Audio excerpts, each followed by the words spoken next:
বন্ধুরা কেমন আছেন সবাই? আশা করি ভালো আছেন।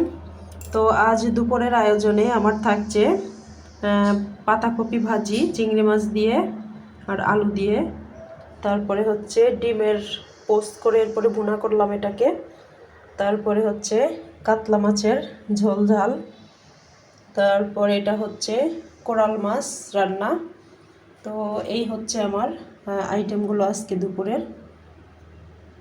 তো এই হচ্ছে আমার কোরাল মাছটা, আর এই হচ্ছে কাতল মাছ। আরেকবার করে দেখাচ্ছি আপনাদের। এটা হচ্ছে ডিমটাকে আমি পোস্ট করে এরপরে ভুনা করেছি, আর এই হচ্ছে পাতাকপির ভাজি। তো এই ছিল আজকে দুপুরের মেনু আমার। তো বন্ধুরা কেমন হয়েছে জানাবেন, আমাকে কমেন্ট করে জানিয়ে দিবেন কোন তরকারিটা দেখতে বেশি সুন্দর হয়েছে। তো ধন্যবাদ সবাইকে, ভালো থাকবেন সবাই।